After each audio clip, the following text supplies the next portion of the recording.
નમસ્કાર, ન્યૂઝ 18 ગુજરાતીમાં આપનું સ્વાગત છે અને આપની સાથે હું છું મિત્તલ ખાણિયા। મહત્વના સમાચાર પર નજર કરીએ તો રાજ્યમાં ઠંડીનો ચમકારો યથાવત છે અને 15 ડિગ્રીથી પણ નીચું તાપમાન 16 શહેરમાં નોંધાયું છે। 9 ડિગ્રી તાપમાન સાથે નલિયા સૌથી ઠંડુ શહેર નોંધાયું છે। પાટનગર ગાંધીનગરમાં 11 ડિગ્રીએ પારો પહોંચ્યો છે તો બીજી તરફ ડીસા અને વડોદરામાં 12 ડિગ્રી તાપમાન નોંધાયું છે। રાજકોટ અને અમદાવાદમાં 13 ડિગ્રી તાપમાન નોંધાયું। ભુજ, અમરેલી, કેશોદમાં પણ 13 ડિગ્રી તાપમાન નોંધાયું છે। 48 કલાક બાદ ઠંડીમાં રાહત મળશે। 48 કલાક બાદ 2 થી 3 ડિગ્રી જેટલો પારો ઊંચકાઈ શકે છે।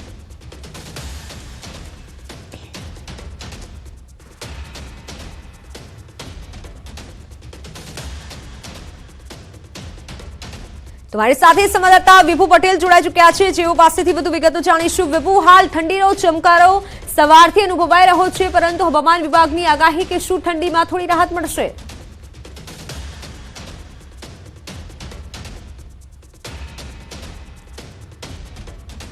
છે તે ઉત્તર પૂર્વના પવનો ફૂંકાઈ રહ્યા છે અને તેના કારણે વહેલી સવારે ઠંડીનો ચમકારો અનુભવાઈ રહ્યો છે। પરંતુ હવામાન વિભાગ દ્વારા કહેવામાં આવ્યું છે કે આગામી 48 કલાક છે ઠંડી યથાવત રહેશે અને પવનની દિશા પણ યથાવત રહેવાની છે। પરંતુ 48 કલાક બાદ પવનની દિશા બદલાતાની સાથે જ તાપમાનમાં 2 થી 3 ડિગ્રીનો વધારો થશે અને તેના કારણે ઠંડીનું પ્રમાણ ઘટી જશે। હવામાન નિષ્ણાંત આંબાલાલ પટેલ દ્વારા કહેવામાં આવ્યું છે કે હવે જે જાન્યુઆરીના એન્ડિંગમાં વાદળછાયું વાતાવરણ રહેશે અને તાપમાન છે તે ઊંચું આવશે। ત્યારે અમદાવાદ શહેરના પણ આપણે દ્રશ્યો બતાવવા માંગીશ કે અમદાવાદ શહેરમાં આજ વહેલી સવારથી જ વાદળછાયું વાતાવરણ છે તે જોવા મળી રહ્યું છે।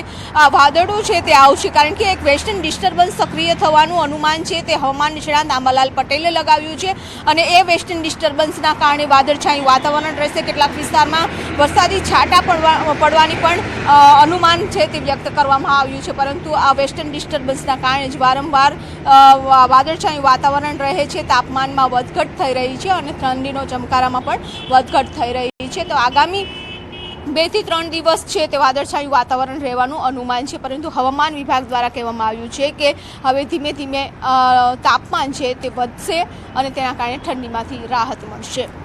બિલકુલ વિભુ, આભાર માહિતી બદલ। તો હાલ ઠંડીમાં ઘટાડો થઈ શકે છે, જોકે સવારથી જ રાજ્યવાસીઓ ઠંડીમાં ઠૂંઠવાયા છે। 48 કલાક બાદ ઠંડી ઘટશે તેવું હવામાન વિભાગે અનુમાન વ્યક્ત કર્યું છે।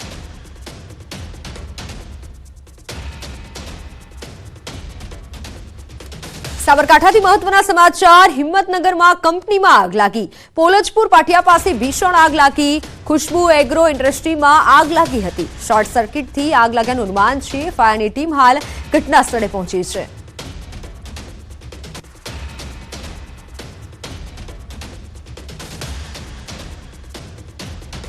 ખુશ્બુ એગ્રો ઇન્ડસ્ટ્રીમાં આગ લાગી અને જે દ્રશ્યો સામે આવ્યા છે આગના, હાલ તો ફાયરની ટીમ આગ લાગ્યાની જાણ થતાં જ ઘટના સ્થળ પર પહોંચી અને આગ બુઝાવવાની કામગીરી કરી રહી છે। સાબરકાંઠાના હિંમતનગરની એક કંપનીમાં આગ લાગી છે। પોલજપુર પાટિયા પાસે ભીષણ આગ લાગી। દૂર દૂર સુધી ધુમાડાના ગોટે ગોટા જોવા મળી રહ્યા છે। જોકે સ્થાનિકોમાં પણ એક પ્રકારનો ડર છે। હાલ તો ફાયર વિભાગ ઘટના સ્થળે પહોંચ્યું છે અને આગ બુઝાવવાની કામગીરી કરી રહ્યું છે। સાબરકાંઠાની એક કંપની કે જેમાં અચાનક જ ભીષણ આગ લાગી છે। ખુશ્બુ એગ્રો નામની કંપનીમાં આ આગ લાગી છે।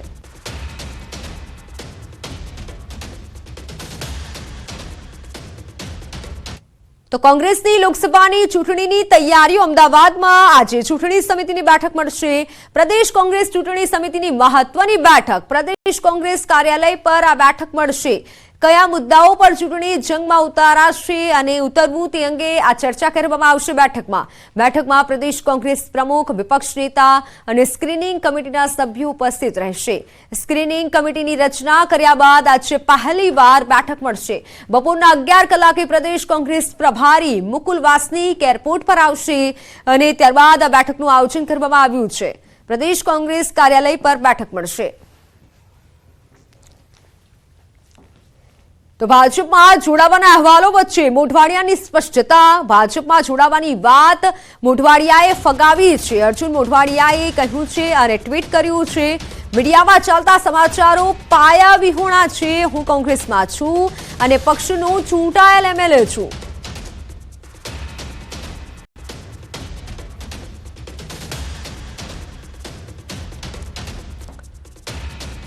તો રાજીનામાની ચર્ચાઓ વચ્ચે વધુ એક એમએલએની સ્પષ્ટતા, ધારાસભ્ય ગુલાબસિંહ ચૌહાણની સ્પષ્ટતા, હું કોંગ્રેસમાં જ છું અને કોંગ્રેસનો જ રહીશ તેવું ગુલાબસિંહે જણાવ્યું છે. ભાજપમાં જોડાવા અંગેની વાતોને પાયાવિહોણી ગણાવી છે.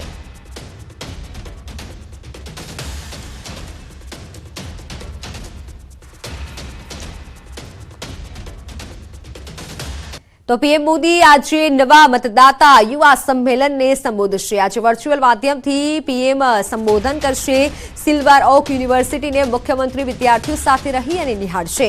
સી.આર. પાટીલ અલગ અલગ સ્થળે હાજર રહેશે. પ્રદેશ સંગઠન મહામંત્રી રત્ના કરજી તેમજ પ્રદેશના હોદ્દેદારો પણ અલગ અલગ સ્થળે ઉપસ્થિત રહેશે.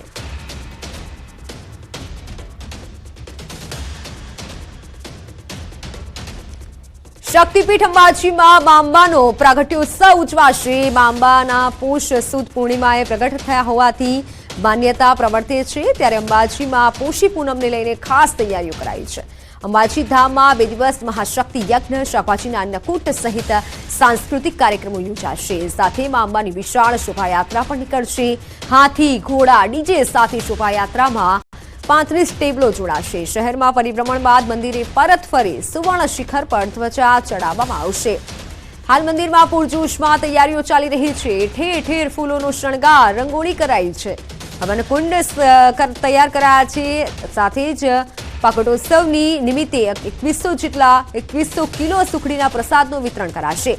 અંબાજી મંદિર દેવસ્થાન ટ્રસ્ટ અને ધાર્મિક ઉત્સવ સેવા સમિતિ છેલ્લા 30 વર્ષથી પોષી પૂનમને માતાજીના પ્રાગટ્ય દિવસ તરીકે ઉજવે છે. આ દિવસે મોટા પ્રમાણમાં સુખડીનું વિતરણ કરવામાં આવતું હોવાથી શાકંભરી પૂનમના નામે પણ ઓળખાય છે.